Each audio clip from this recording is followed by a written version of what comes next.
Muy buenas tardes, hermanos, hermanas, ¿cómo están? Ya calentó un poquito el día y no hace tanto frío como en la mañana temprano. Y bueno, pues me da mucho gusto estar nuevamente aquí con ustedes, con gozo para compartir la palabra de nuestro Dios. Vamos a ver en esta ocasión cómo vivir a la luz de la presencia de Cristo. Y por eso les voy a pedir, por favor, que me acompañen aquí a leer Filipenses 4, 6 al 9.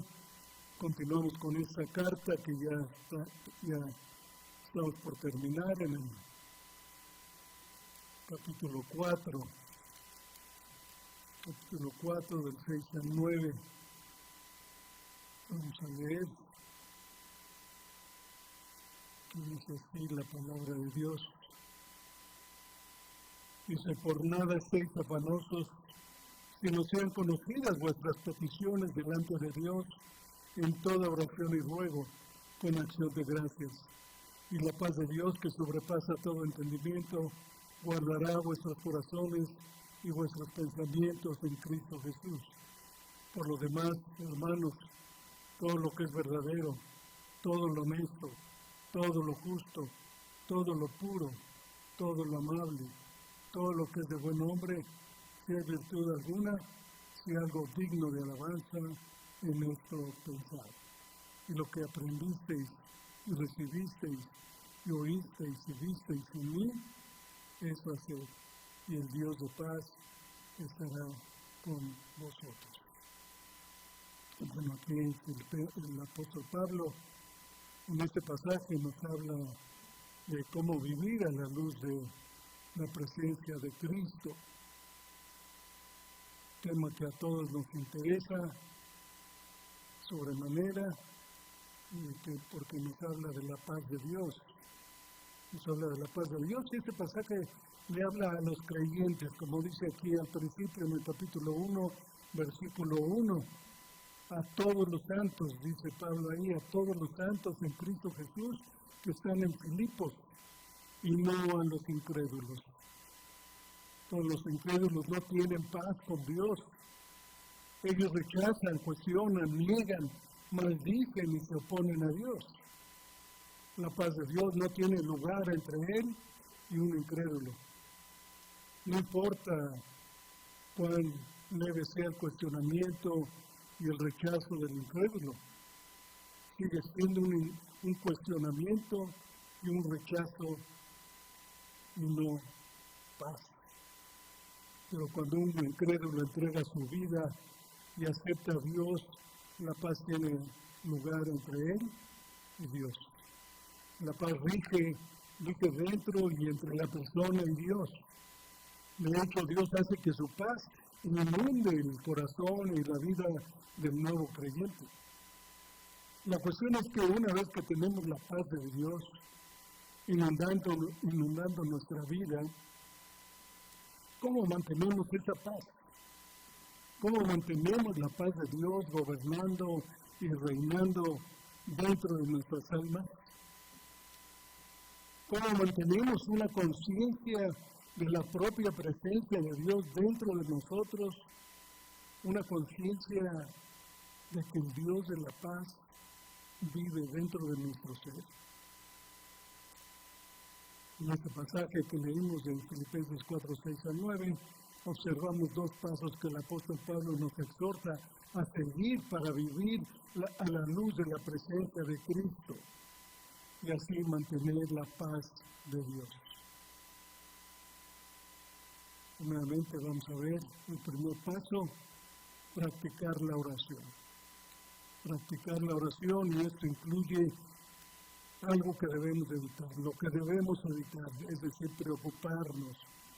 En segundo lugar, lo que debemos hacer es orar. Y en tercer lugar viene el resultado, esa promesa de paz.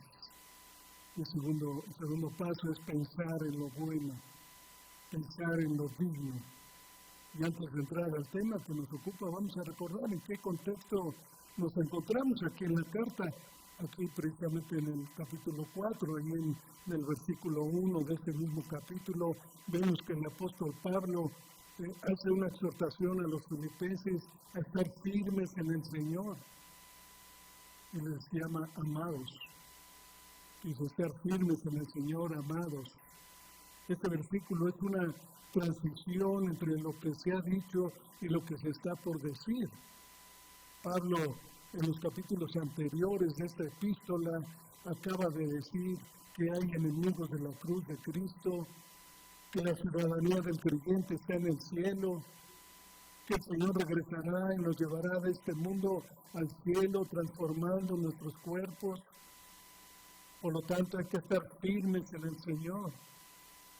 Hay gozo en el corazón de Dios cuando sus hijos permanecen firmes en Cristo Jesús.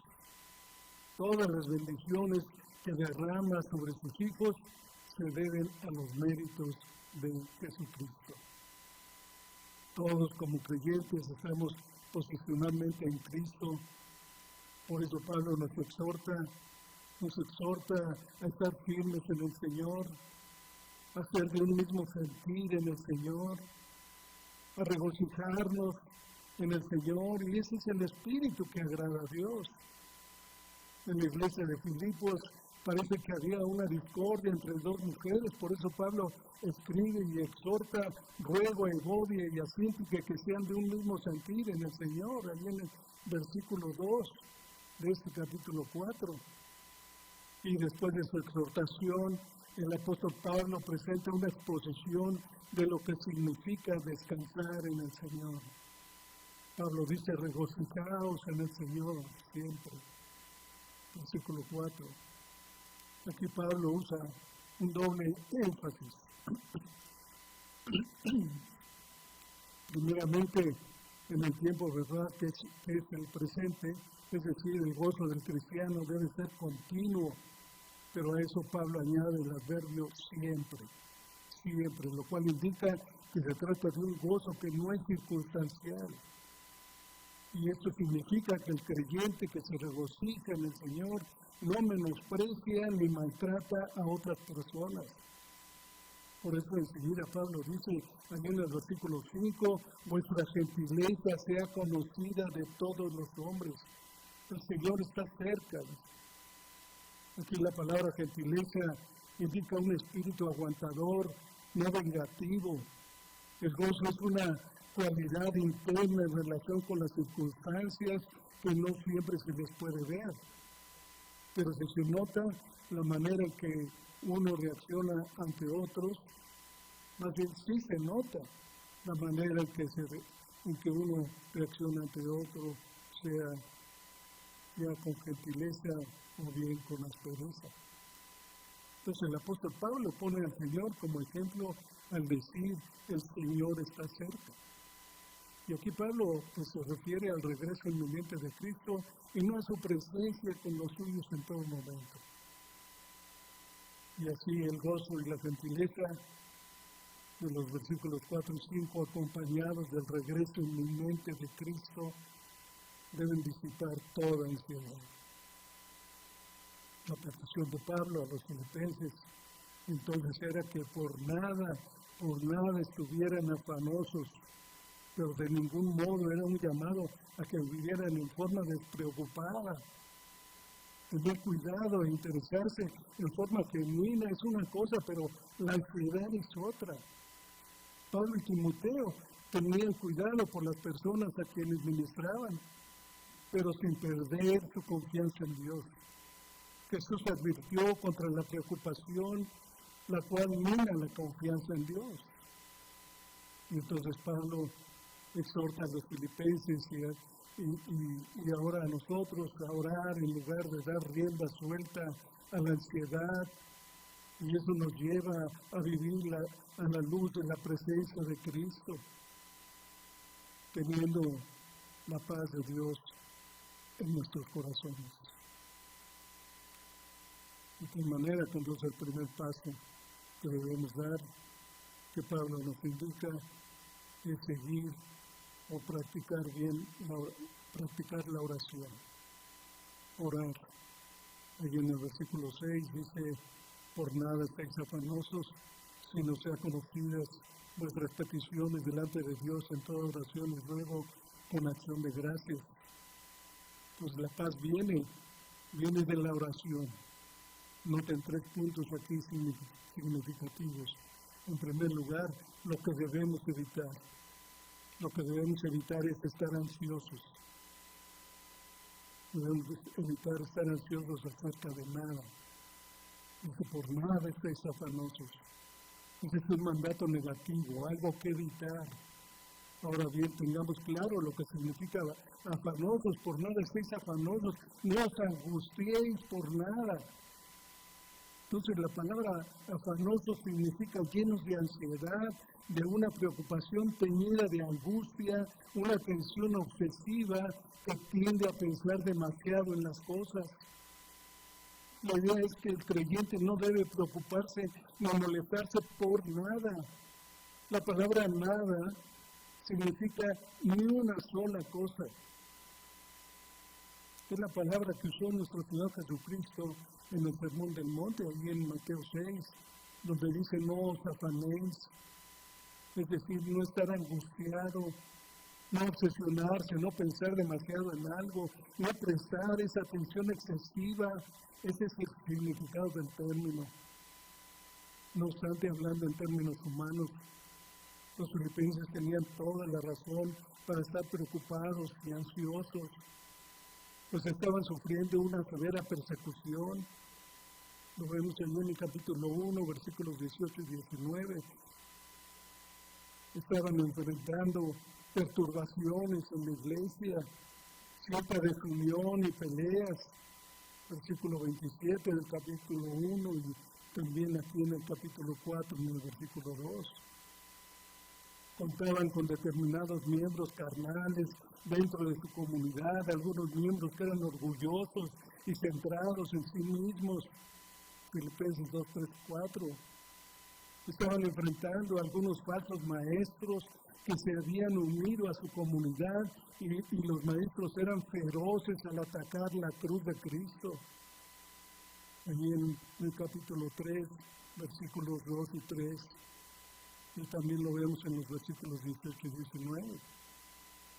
Algunos de los creyentes posiblemente tenían que luchar por las necesidades básicas de la vida, alimentos, vestimenta y techo, versículo 19. Por cuanto ellos habían dado sus recursos a Dios, es decir, una ofrenda que habían mandado a Pablo hasta el punto de poner en peligro su propia provisión. Pablo los anima entonces diciéndoles que Dios iba a proveer para todas sus necesidades. Poco quedaba para que enfrentaran estos queridos creyentes filipenses. Estaban enfrentando casi todas las pruebas y tentaciones imaginables, el tipo de pruebas que generan ansiedad y preocupación precisamente. Asimismo, hermano, hermana, tal vez en este momento estés pasando por alguna circunstancia de la vida que te esté generando temor, preocupación, ansiedad, tal vez como podríamos decir la muerte inminente de un ser querido, algunos gastos imprevistos, una enfermedad, reducción o pérdida de ingresos económicos, persecución, amenazas, dificultades en el hogar o en el trabajo, etc. Reconocemos que el temor y la preocupación frecuentemente vienen acompañados de sentimientos muy fuertes. Pero aunque puedas ser tentado a actuar de acuerdo con estos sentimientos, debes recordar que son causados por tu propia reacción. Por tu propia reacción en pensamiento, palabra y acción a tus circunstancias. Pero noten aquí que no estamos hablando de las emociones causadas por algún desequilibrio químico u hormonal. En medio de tales circunstancias, la única forma en que una persona puede evitar preocuparse es recibiendo una inyección de poder divino Pablo alentaba a los filipenses a regocijarse en el Señor siempre. Pero el regocijo de Pablo no se basaba en las circunstancias de la vida, sino que provenía de ver la vida desde la perspectiva de Dios. Y con conocimiento de causa, entonces Pablo alentó a los filipenses y ahora a nosotros a que por nada estemos afanosos. Sin embargo, como decíamos, esto de ningún modo es un llamado a vivir de una manera despreocupada, ¿no? Tener cuidado e interesarse por nuestras responsabilidades es una cosa, pero caer en la ansiedad, en el temor y la preocupación es otra completamente diferente. Pablo se preocupaba por las personas que ministraban, pero sin perder su confianza en Dios. Vemos, por ejemplo, aquí en Filipenses 2, más bien en 2 Corintios 2, 11, 24 al 30, vemos lo que dice aquí. Dice, de los judíos 5 veces he recibido 40 azotes menos 1.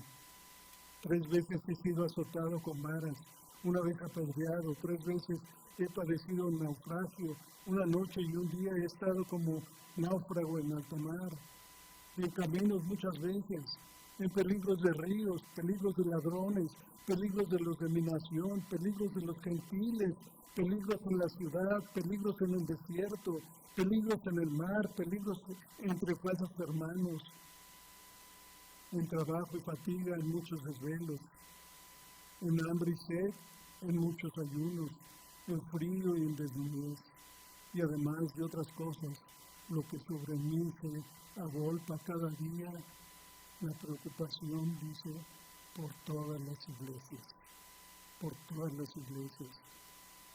Pues vemos aquí que dice Pablo que además de todo su sufrimiento, su preocupación era por todas las iglesias. Pablo estaba bajo la presión diaria de preocupaciones, pero su enfoque no está en sí mismo. Mucho peor que el sufrimiento físico era su preocupación por las iglesias. Se preocupaba más por el bienestar de los demás que por él mismo. El mismo Señor Jesús tuvo que reprender a sus discípulos y dejarles ver que el afán no cambia las cosas. Ahí en Mateo 6, 25 al 33, ahí vemos que Jesús dice, no os afanéis por vuestra vida. ¿Qué habéis de comer o qué habéis de beber? No por vuestro cuerpo, ¿qué habéis de vestir? ¿No es la vida más que el alimento y el cuerpo más que el vestido? Y sigue diciendo más adelante, considerar los lirios del campo, cómo crecen, no trabajan ni hilan, pero os digo que ni aun Salomón con toda su gloria se vistió así como uno de ellos. Sigue diciendo más adelante también, no os afanéis, dice, pues diciendo qué comeremos o qué beberemos o qué vestiremos, porque los gentiles buscan todas estas cosas, pero vuestro Padre Celestial sabe que tenéis necesidad de todas estas cosas.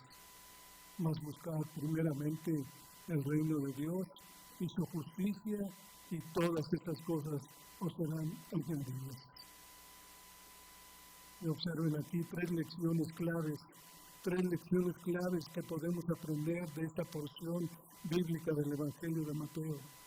En primer lugar, estamos bajo el cuidado del Señor, porque dice, ¿no valéis vosotros mucho más que ellas?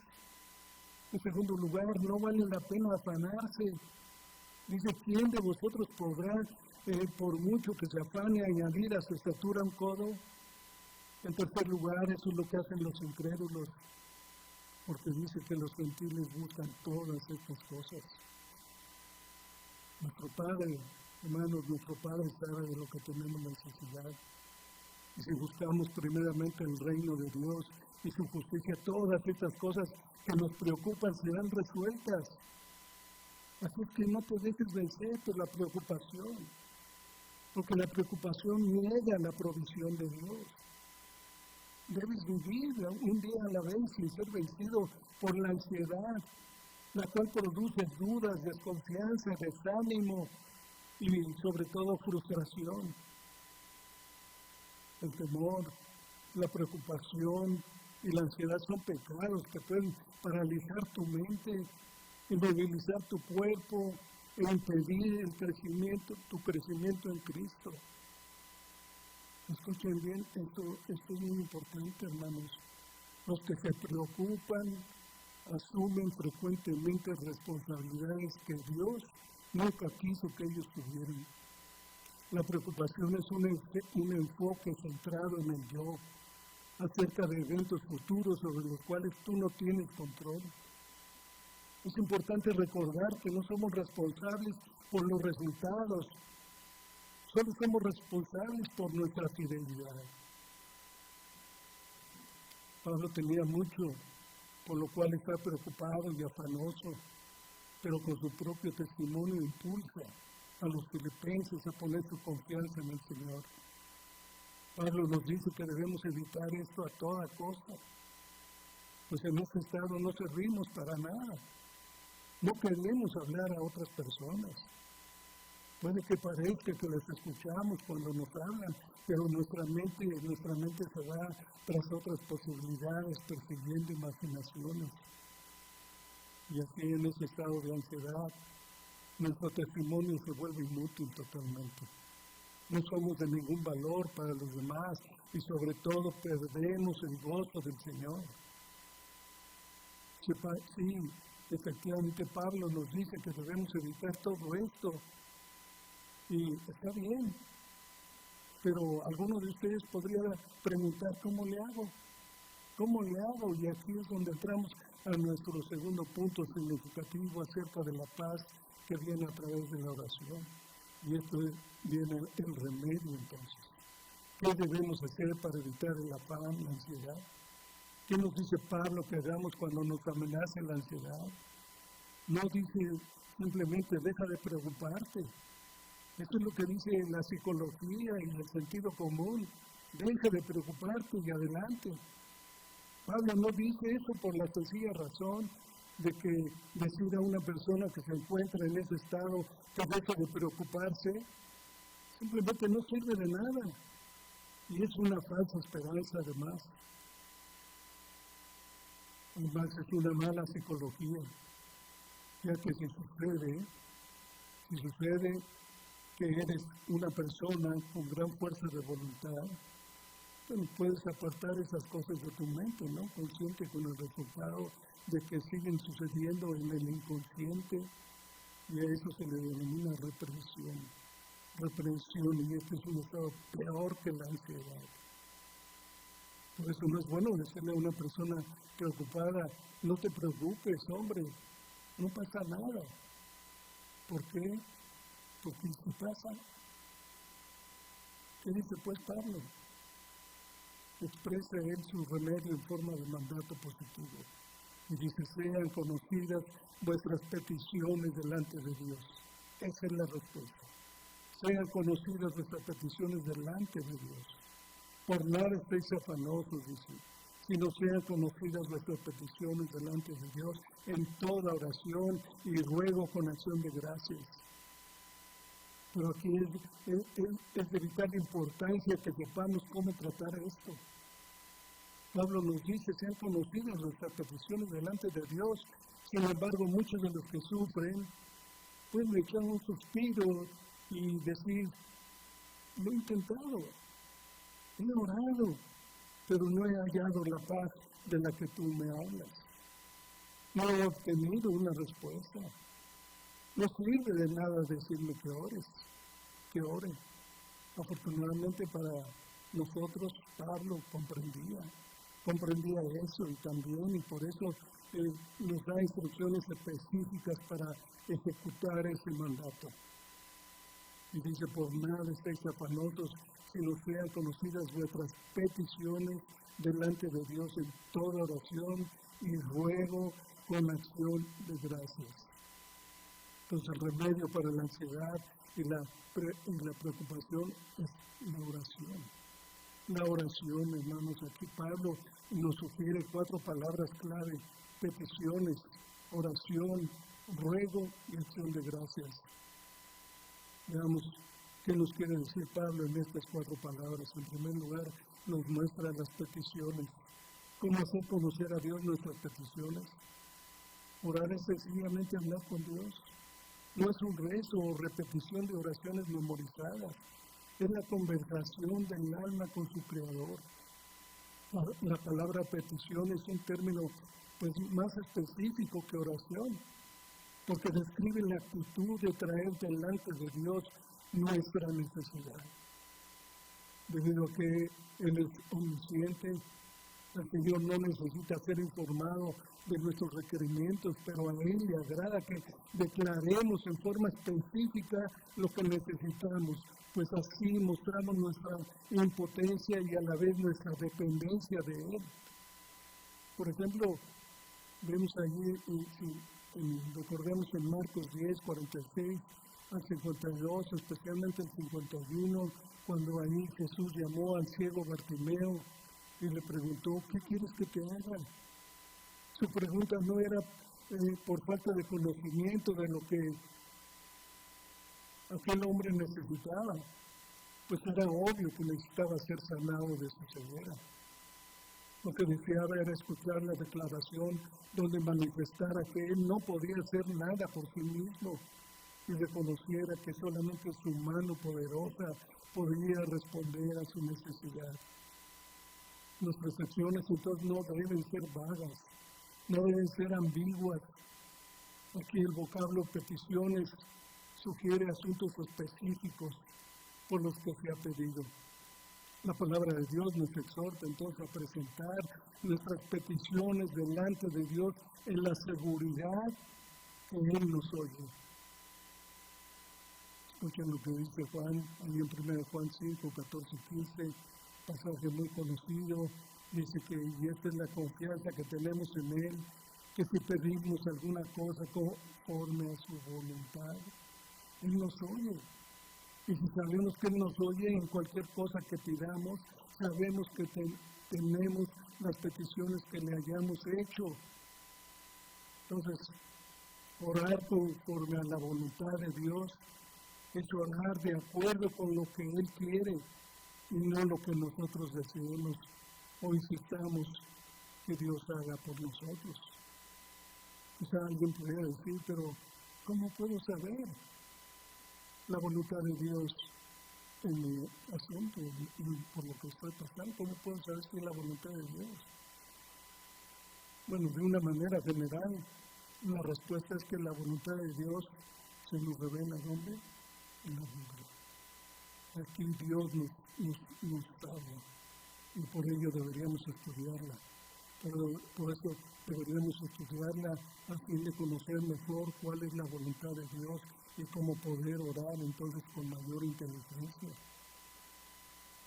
tal manera que la segunda expresión que Pablo utiliza es la oración. La oración, ¿a qué se refiere hablar de oración? Esta palabra se usa para indicar una oración personal y está asociada con devoción y adoración. Es el tema más general y significa alabanza y adoración. Entonces, si tienes problemas que parecen no tener solución, si tienes tendencia a estar ansioso, abrumado, y alguien dice que ores, no te preocupes, no te apresures a ir inmediatamente a Dios con tu petición. Esa no es la forma. Antes de dar a conocer a Dios tus peticiones, ora. Es decir, alaba y adora. Entra en la presencia de Dios y olvida momentáneamente tus problemas. No comiences por ellos. Simplemente comprende que estás cara a cara ante Dios. La idea es estar cara a cara, está implícita en la misma palabra oración. Entras en la presencia de Dios y eres consciente de esa presencia y la recuerdas. Ese es el primer paso. Aún antes de hacer conocer a Dios tus peticiones, entonces comprendes que estás cara a cara ante Él, que estás en su presencia y vuelcas tu corazón en la adoración entonces. Ese es el comienzo. Y tras la oración viene entonces el ruego. El ruego, ahora estamos pasando a otra cosa. tras adorar a Dios, porque Dios es Dios, tras ofrecer esta adoración y esta alabanza general, llegamos ahora a lo particular. Y Pablo nos invita a que hagamos aquí nuestros ruegos. Nos dice que podemos llevar cosas específicas a Dios, que la petición es una parte legítima de la oración. Llevamos entonces nuestras peticiones, las cuales concretas, las cosas concretas que nos están preocupando. Entonces, a continuación viene la acción de gracias. La acción de gracias, nos hemos acercado a hacer conocidas nuestras peticiones, sin embargo, aún hay otra cosa. Dice el texto, en toda oración y ruego, con acción de gracias. Pues la acción de gracias manifiesta nuestra seguridad de que Dios escuchará y contestará la oración. Dar gracias por adelantado es un ejercicio de fe. Sabemos que la respuesta vendrá, aunque no podamos verla o tener algún indicio de que viene en camino. La acción de gracias es una parte de la oración y no debe estar ausente en el momento de adoración. La gratitud habla de comunión con Dios, aprecio por Él, por lo que Él es, y alabanza por lo que además hará. Es uno de los términos más vitales. Es aquí donde muchos nos extraviamos y encontramos en esta situación que está diciendo Pablo. Es importante señalar en relación con estos pasos que Pablo no estaba solamente interesado en simplemente formas litúrgicas, ¿no? Ya que sería una tragedia que tomáramos solamente interés en la forma de adorar en un sentido litúrgico, es decir, como una simple receta. A Pablo no le interesa la formalidad, le interesa la adoración. La acción de gracias es absolutamente esencial por ese motivo. Si mientras oramos a Dios tenemos alguna duda respecto a Él en nuestros corazones, no tenemos entonces derecho alguno de esperar que la paz de Dios guarde nuestros corazones y sobre todo nuestros pensamientos. Si caemos de rodillas con la sensación que Dios está en contra nuestra, bien podemos entonces levantarnos y marcharnos.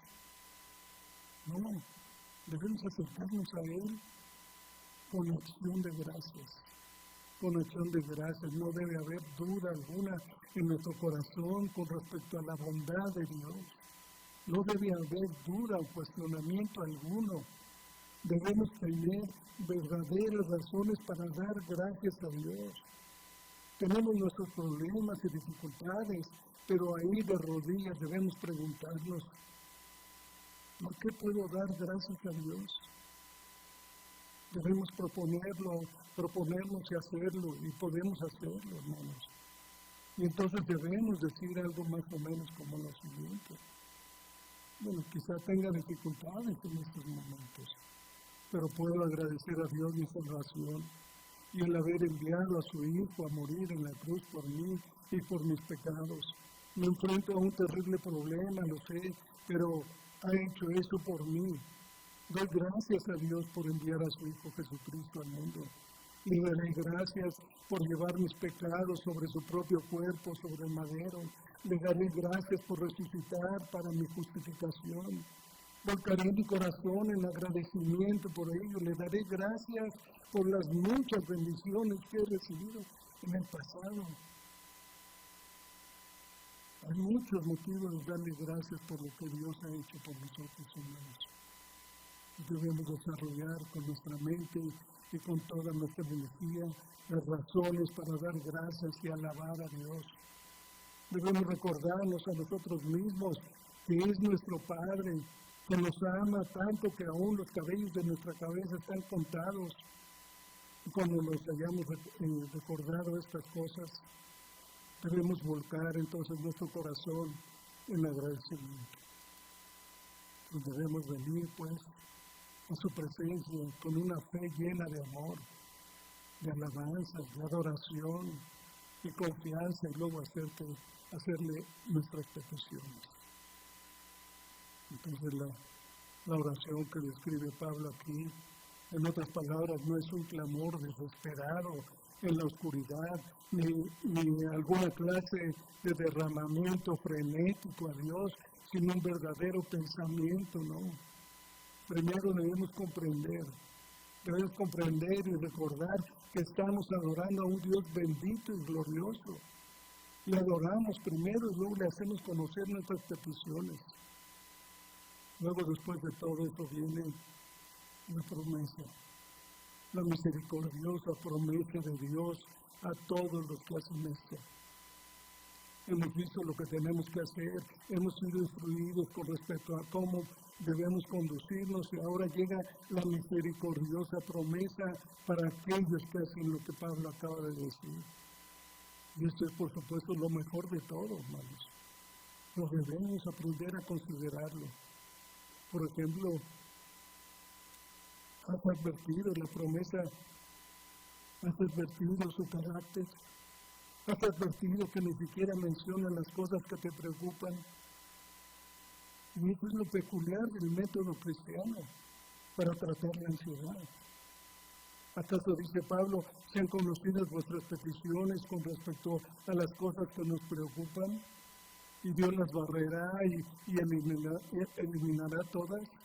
No dice eso. Pablo no dice eso, no las menciona simplemente, no dice nada acerca de ellas. La gloria del Evangelio es que se preocupa por nosotros y no solo por nuestras circunstancias. El triunfo final del Evangelio se ve en esto, que cualquiera que sean nuestras circunstancias, nosotros mismos podemos ser ayudados y sostenidos. No menciona nuestro estado, no habla de las cosas que nos atosigan y confunden, no dice una sola palabra acerca de ellas. ¿Puede suceder o no? No lo sé. Pablo no dice que aquellos que se temen no vayan a ocurrir. Dice que se nos guardará, suceda o no suceda. Gracias a Dios, esta es la victoria. Se nos eleva por encima de las circunstancias. Triunfamos a pesar de ellas. Y ese es el gran principio.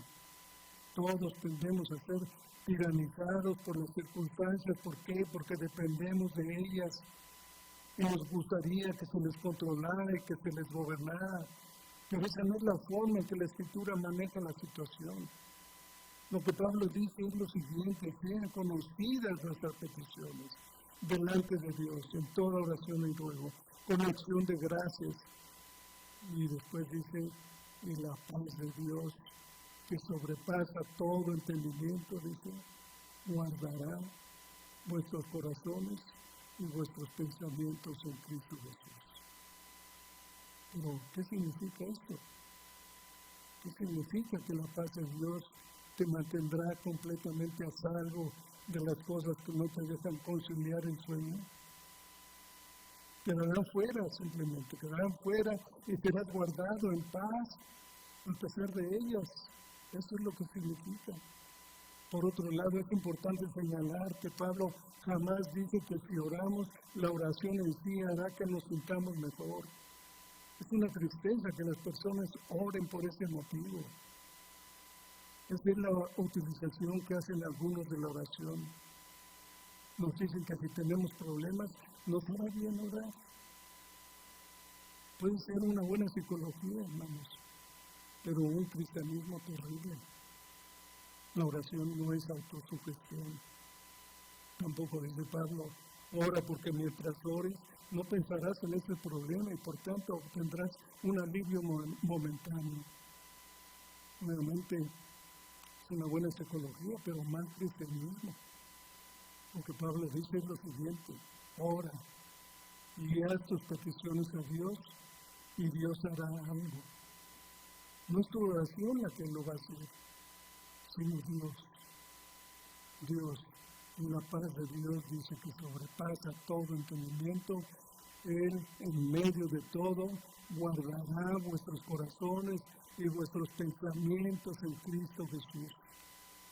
Esta expresión de guardar vuestros corazones y vuestros pensamientos significa proteger, guarnecer, lo que sucederá es que la paz de Dios hará guardia alrededor de los muros y torres de nuestras vidas.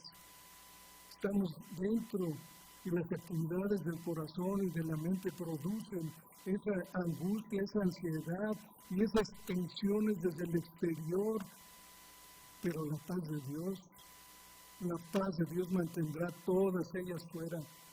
Y nosotros mismos en el interior estaremos completamente en paz.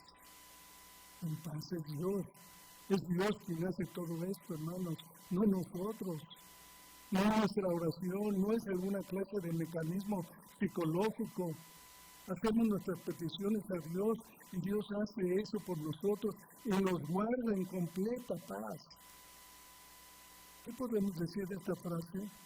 La paz de Dios que sobrepasa todo entendimiento. Pero que esta paz no se puede entender.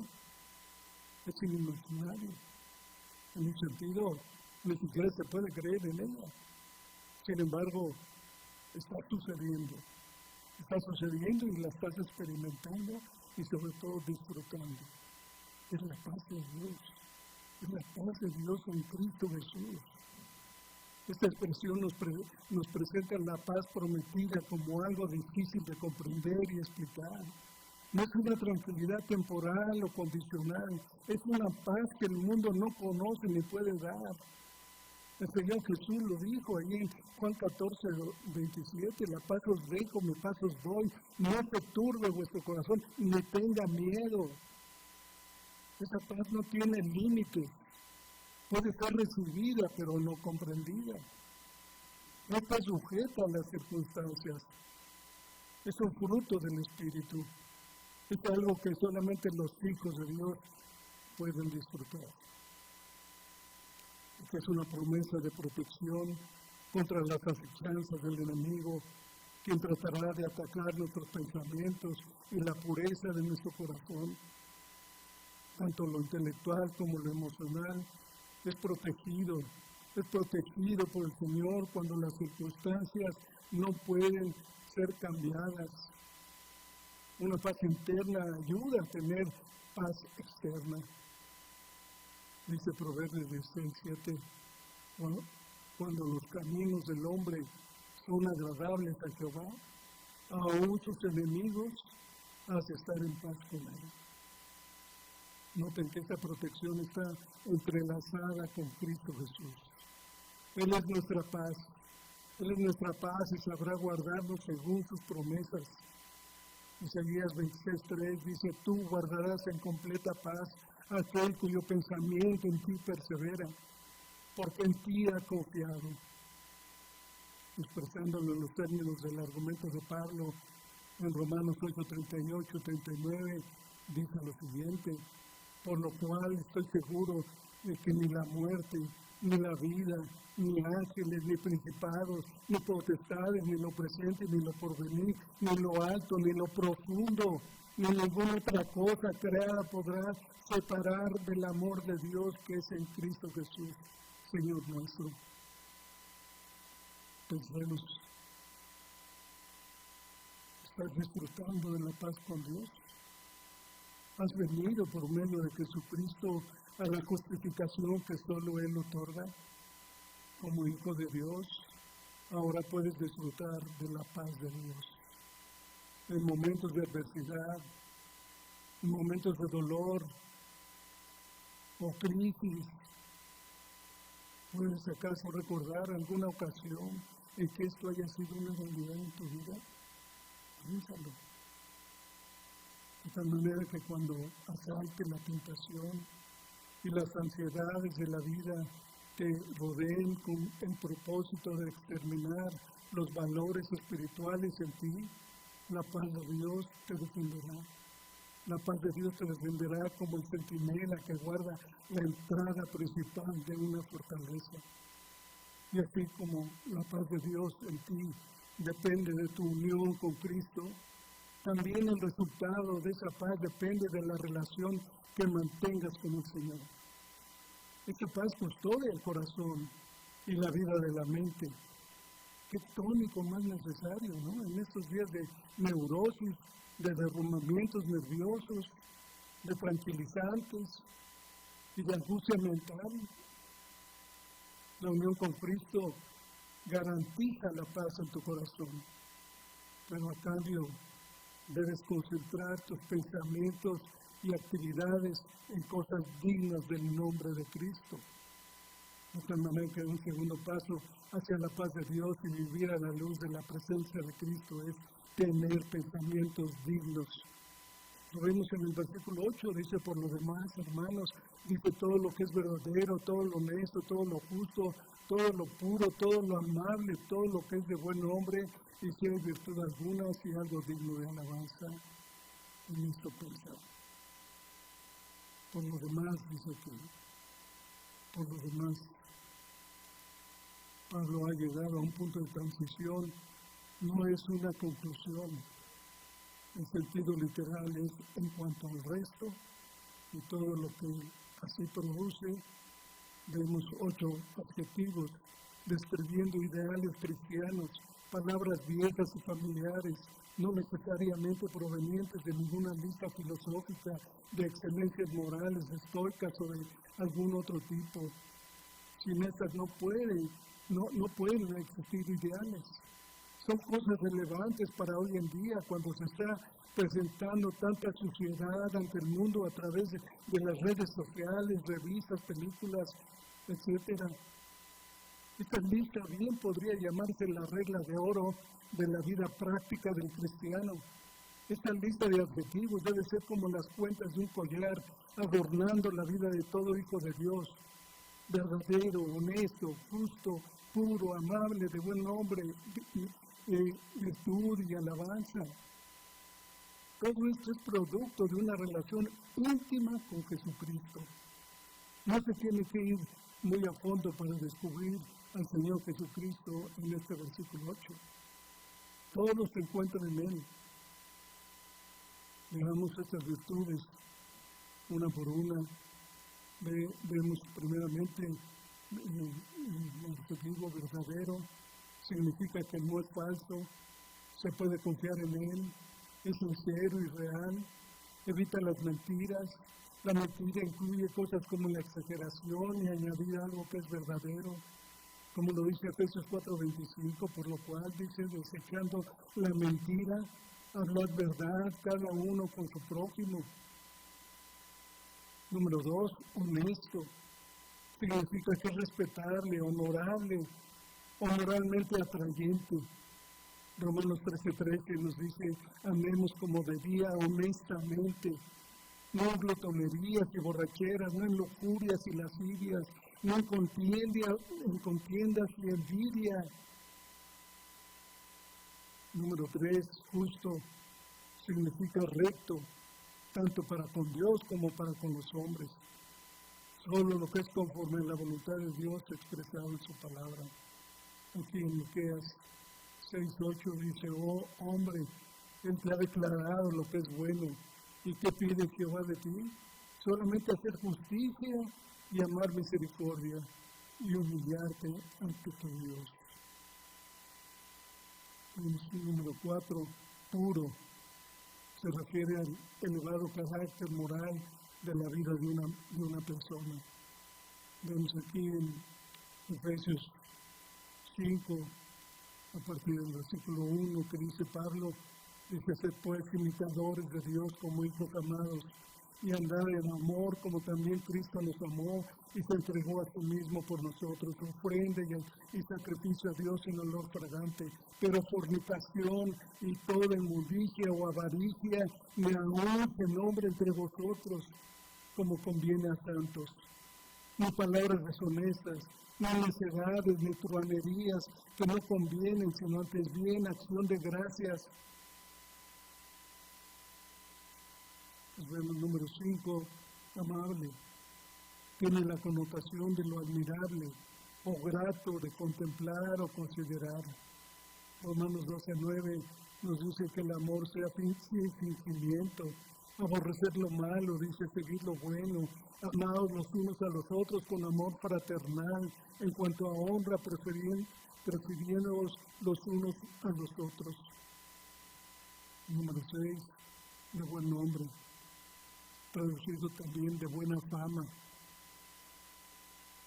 Dice Proverbios 22:1, de más estima es el hombre, el buen nombre que las muchas riquezas, y la buena fama más que la plata y el oro. Nos vemos en séptimo lugar, virtud. Virtud naturalmente se refiere a la excelencia moral, cuanto sea de valor moral y espiritual. Entonces, esto vemos el ejemplo de esto en Ruth. En el capítulo 3, versículo 11, donde dice: ahora pues no temas, hija mía, yo haré contigo lo que tú digas, pues toda la gente de mi pueblo sabe que eres ¿qué? Mujer virtuosa. Mujer virtuosa, eso también se aplica a vos. Ahí dice: tenía Noemí un pariente de su marido, hombre rico. Esta expresión, hombre rico, literalmente dice hombre de valor. Entonces vemos que el número 8, digno de alabanza.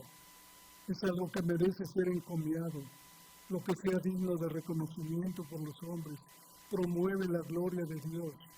Mateo 5:16 dice: así alumbre vuestra luz delante de los hombres, para que sean vuestras buenas obras y glorifiquen a vuestro Padre que está en los cielos. Y dice Pablo, en esto pensar, de acuerdo al tiempo presente del verbo, en el original es un imperativo y tiene la idea de hábito de pensamiento. Esto debe ser un hábito en nuestro pensamiento, el estar pensando en todas estas virtudes, en todos estos adjetivos que acabamos de mencionar. Esencialmente lo que Pablo quiere decirnos es: puesto que hay tantas cosas dignas y excelentes, por favor enfoquen su atención en ellas. Al hacerlo se verán afectadas sus decisiones, como ver programas de televisión, internet, la lectura de libros o revistas, etc. Y también lo que decimos a los demás, a nuestros familiares, a los compañeros de trabajo, amigos en la escuela, etc. Y esto demuestra realmente que los pensamientos afectan nuestros deseos y por consiguiente nuestra conducta. Lo que hay en nuestro corazón es lo que sale al exterior, es nuestra conducta. Entonces cuidemos también nuestro corazón, que es nuestros pensamientos.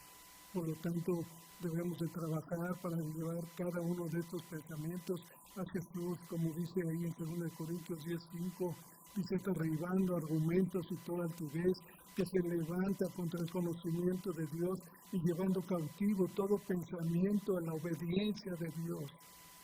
Y es la palabra de Dios que donde encuentras las cosas que deben llenar tu mente. Tus pensamientos deben estar en las enseñanzas de la palabra de Dios.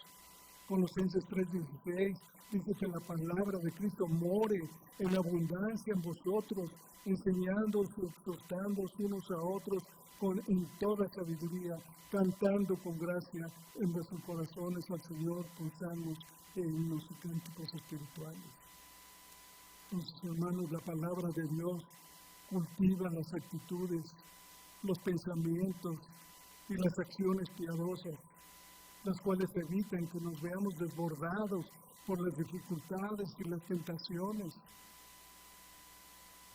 Si evitas la ansiedad por medio de la oración, haciendo además algunos ajustes en tus pensamientos y actitudes, entonces podrás poner por obra el consejo de la palabra de Dios, llevando cautivo todo pensamiento a la obediencia a Cristo. Y aquí, volviendo al versículo 9, todo este patrón de pensamientos piadosos debe conducirnos a un fin práctico.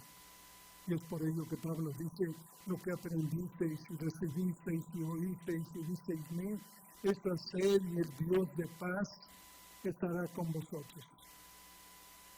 Para reforzar su exhortación, Pablo entonces presenta su ejemplo y los reta a hacer lo que han aprendido, recibido, oído y visto en él.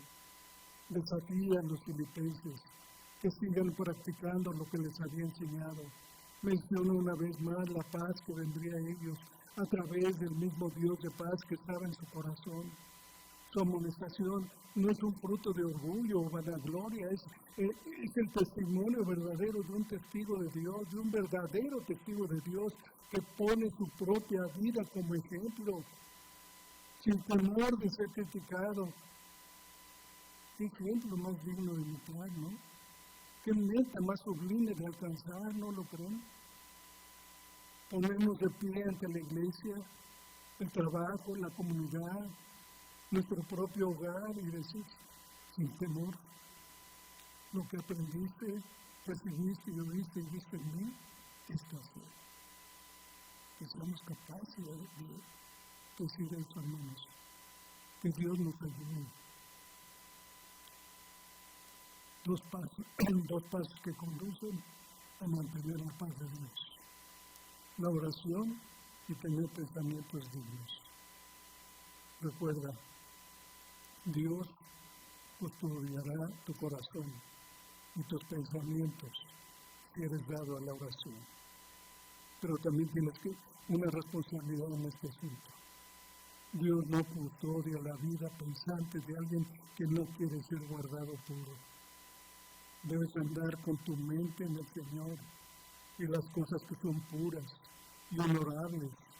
Eso es lo que te asegura que el Dios de la paz camina contigo.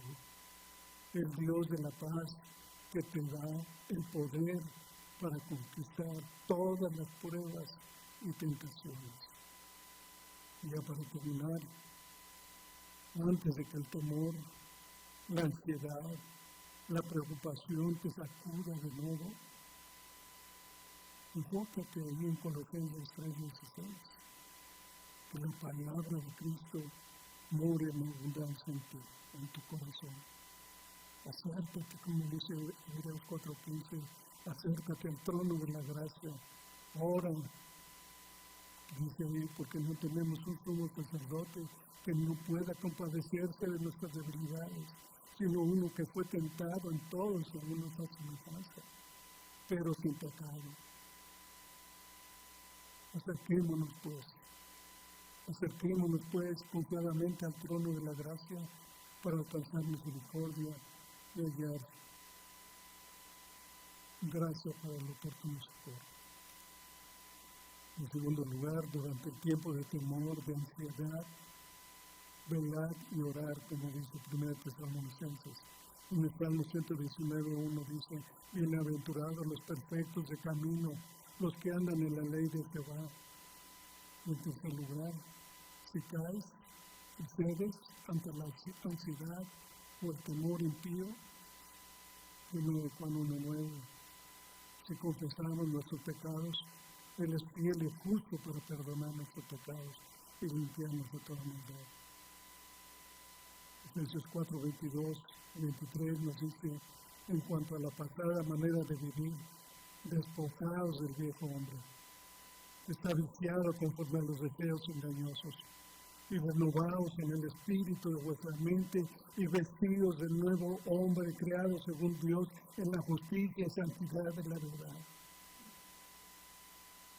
En conclusión, hermanos, Santiago nos dice que debemos ser hacedores y no simplemente oidores de la palabra. Y entonces, cuando hablamos de orar, pensar y actuar correctamente, todo esto es posible, a menos que te vuelvas de tus pecados, los confieses a Dios y sigas a Cristo. Oremos. Padre bendito, queremos alabarte, Señor, y darte gracias, Padre, por tu bondad, por tu misericordia, por el amor con que tú nos envuelves todos los días, Señor, porque si no venimos a ti, ¿a quién podemos recurrir, Señor? Ayúdanos, Señor, y enséñanos a orar. Enséñanos a orar como es debido, Padre, para que tú seas glorificado en todo. Limpia nuestro corazón, nuestros pensamientos, para gloria y honra tuya, Señor. En Cristo Jesús oramos con acción de gracias. Amén.